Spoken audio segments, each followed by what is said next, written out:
जय हिंद दोस्तों। UP UP triple S C video के फर्स्ट शिफ्ट की आंसर की आपकी हिंदी की, और ये ऑथेंटिक है। बिल्कुल बिल्कुल आप इससे चेक करें, अपने बताएं कितने कितने के मार्क्स आपके हो रहे हैं। और आप लोगों को इसी चैनल पर सारी कंपटीशन की तैयारी कराई जाएगी, हर सब्जेक्ट की। शॉर्ट नोट्स भी आपको यूट्यूब शॉर्ट्स में छोटे छोटे नोट्स दिए जा रहे हैं, उनसे उन यूट्यूब शॉर्ट्स से काफ़ी क्वेश्चन इसमें भी आए हुए हैं। आप चाहे हिस्ट्री ज्योग्राफी मिला के देख लीजिए या पॉलिटी के, और करंट अफेयर में मैं यूपी स्पेशल जो क्वेश्चन देता हूँ वो भी आए हुए हैं आपके। ठीक है, अब ये हिंदी के भी मैंने शॉर्ट नोट 30-30 सेकंड में यूट्यूब शॉर्ट्स में दिए हैं, उस पर भी एक बार आप नजर मान लें, आपको यही मिलेंगे। जैसे पहली संधि दी हुई है, अगर आपने यूट्यूब शॉर्ट्स देखी होंगी तो आपको ये मिल गई होगी। और जो लोग पहली बार हैं इस चैनल पर, तो प्लीज़ से चैनल को सब्सक्राइब कर लीजिए, जिससे कि लेटेस्ट नोटिफिकेशन आपको मिल पाए। साथ ही साथ आपको यहाँ पर प्रैक्टिस सेट भी कराए जाते हैं। अब बैंक के एग्जाम शुरू होने वाले, तो बैंक के आपको कराए जाएंगे, साथ ही साथ यूपी पुलिस के भी प्रैक्टिस सेट कराए जाएंगे। तो पहला सवाल लिखा है, अभीष्ट का संधि क्या है? तो अभीष्ट की पहली संधि क्या हो जाएगी इसमें? सही संधि इसकी अभी प्लस ईस्ट, यानी कि छोटी की मात्रा मिलकर दोनों बड़ी की मात्रा बनेंगे। अपादान कारक युक्त वाक्य है, तो अपादान वाला कौन सा हो गया? मतलब छत से उतरी।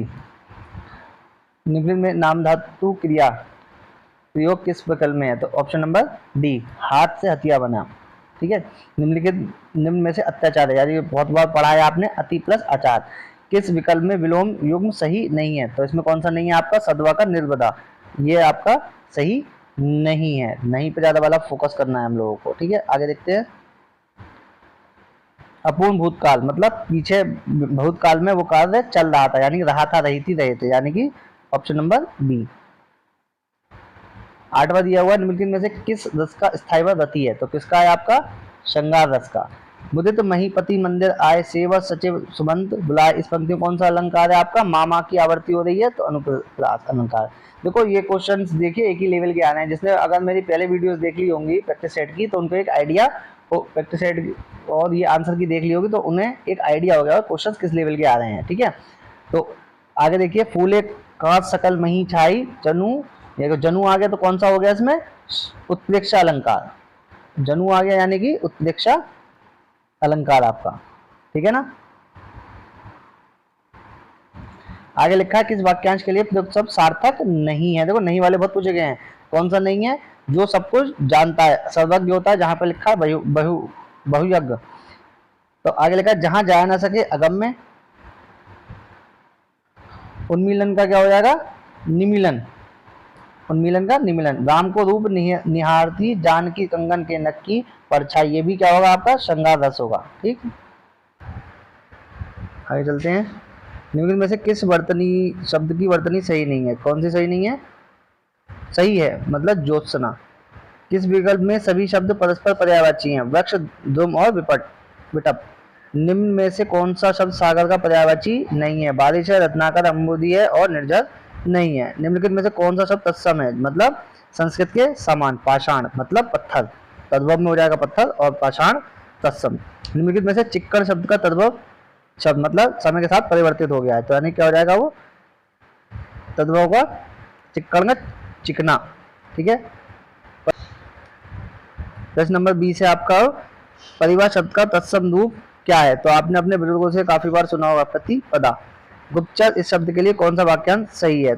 छुपकर टो लेने वाला, किए गए उपकार को ना मानने वाला कृतज्ञ कहलाता है, और मानने वाला कृतज्ञ। ठीक है ना। निम्नलिखित में से समिति के शब्द का बहुवचन कौन सा हो जाएगा? समितियां। ऑप्शन नंबर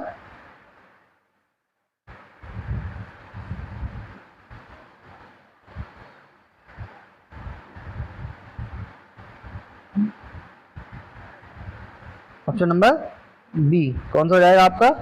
समितियां। Option number B. हाथ कंगन को आरसी क्या मतलब? प्रत्यक्ष को प्रमाण की जरूरत नहीं होती, यानी कि ऑप्शन नंबर डी। 25 नंबर में है आपका, मनगढ़ंत शिष्टता और घबराहट। ठीक है, जैसे बोलने में मनगढ़ंत कहानी मत बनाओ। ठीक है, शिष्टाचार में रहो। तो घबराहट, घबराहट में क्या हो जाएगा? मुझे बहुत घबराहट हो रही है, यानी कि क्या होगा? तीनों ही इसका इससे लेंगे। Option number C. एक लाठी से हाँकना, अच्छे बुरे का अंतर ना करना, सबको एक तरीके से हाँकना। कौन सा शब्द तद्भव है? तो खजूर, यानी कि भाव उसका बदल गया।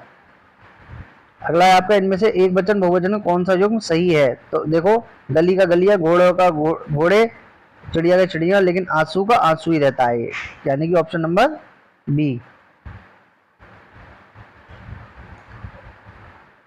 किस विकल्प में शब्द युग्म का अर्थ भेद सही नहीं है? तो अपरा अपार, यही अपरा द्वितीय, और जिसे पार ना किया, अपार मतलब इसे पार ना किया सकता है। श्रुति सम भिन्नार्थक शब्द युग्म आकार आगार, तो इसका क्या हो जाएगा? आकार का मतलब आकृति, आगार का मतलब धाम से हो गया।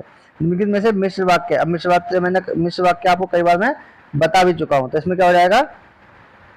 ये कौन सा हो जाएगा इसमें? इसमें हो जाएगा जिसे, ठीक है, वही भारत देश है जिसे कभी सोने की चिड़िया कहा जाता था। प्रश्न नंबर 32 है आपका, निम्नलिखित में से निम्नलिखित दोनों वाक्यों की संपूर्ण शुद्धता के विषय में कौन सा विकल्प सही है? तो इसमें दोनों ही गलत है आपके। क्यों? क्योंकि इसमें हमको हमारे पूजनीय महानुभावों का सदा सम्मान करना चाहिए, ठीक है। पूजनीय महानुभाव एक ही हो गया, उसे मृत्युदंड की सजा, मृत्युदंड भी और सजा भी एक ही बात है, यानी कि दोनों ही पूर्णतः गलत हैं। द्वितीय वाक्य, दोनों ही वाक्य पूर्णतः शुद्ध हैं, दोनों ही वाक्य अशुद्ध हैं, ठीक है। गाल बजाना मतलब डींग हाँकना, बहुत फालतू बोलता है जो अपनी ही डींग हाँकता है। अब देखते हैं अगला 34 नंबर, नरेश घर आ गया, उसने माँ को देखा, वाक्य संश्लेषण द्वारा निम्नलिखित संयुक्त वाक्य होगा, तो कौन सा होगा संयुक्त वाक्य? और लग गया, यानी कि ऑप्शन नंबर ए। अनुकरणीय में कौन सा प्रत्यय लगा? जो शब्द बाद में लग जाता है, यानी कि ये कौन सा हो गया? Option number D. ये आपका लिखा हुआ है एक पैसेज, इस पैसेज को आपने पढ़ लिया होगा। 36 नंबर पर लिखा हुआ, जब चींटियां एक साथ चलती हैं तो अपने से बड़े आकार के जीवों को चट कर जाती हैं, ऑप्शन नंबर डी। अगला आपका है, अकेला चना भार नहीं फोड़ सकता, लोकोक्ति का अर्थ क्या है? अकेला व्यक्ति कुछ नहीं कर सकता, ठीक है। इस गद्यांश का उपयोग शीर्षक क्या होगा? अब इससे पता लग गया ऊपर का कि अकेला व्यक्ति कुछ नहीं कर सकता, यानी कि क्या हो सकता है इसका? संगठन में शक्ति। तिनके की क्या विशेषता है? जब तिनका संगठित होकर रस्सी बन जाता है तब इसके बलशाली हाथी भी बन जाता है, यानी कि ऑप्शन नंबर ए। बूंदों के मेल का क्या महत्व है? बूंदों के मेल से सागर का निर्माण होता है, ठीक। पोस्ट वर्ण किस विकल्प में है? काफी क्वेश्चन रिपीट भी हो रहे हैं, आप देखिए मिलते जुलते, और एक ही लेवल के सब क्वेश्चन आ रहे हैं। तो ओस्ट से बोला पाफा भा भा, ऑप्शन नंबर सी। ये मैंने आपको यूट्यूब शॉर्ट्स में ये दे रखा है मैंने आपको, आप लोग यूट्यूब शॉर्ट्स में जाकर देख लीजिए, बहुत इंपॉर्टेंट वीडियोस मैंने वो बनाई है शॉर्ट्स की, 30-35 सेकंड की हैं, आप एक बार जाके देख लीजिए। निम्नलिखित में से कौन सा स्वर संधि का भेद नहीं है? अनादि नहीं है। रसखान कवि किस भाषा के कवि थे? ठीक है, तो वो किस भाषा के कवि थे रसखान?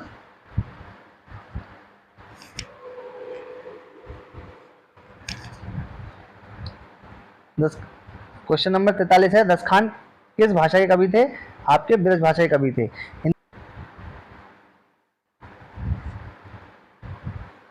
हिंदी की उपभाषाओं की संख्या है, प्रश्न नंबर 44 है आपका, हिंदी की उपभाषाओं की संख्या कितनी है? 5। निम्नलिखित में से कौन सी कहानी प्रेमचंद द्वारा रचित नहीं है? ईदगाह, दो बैलों की कथा, पूस की रात तो बहुत फेमस ही है आपकी, तो कौन सी नहीं है? ताई। अध्यक्ष महानगर पालिका को लिखे गए पत्र को किस प्रकार का पत्र कहेंगे? किस प्रकार कहेंगे आप? औपचारिक पत्र कहेंगे आप। निम्नलिखित दोहा किसका है? माला तो कर में फिरे जीव फिरे मुख माही, मनुआ तो चहु दिसी फिरे यह तो सुमिरन नहीं। तो ये किसने लिखा है आपका?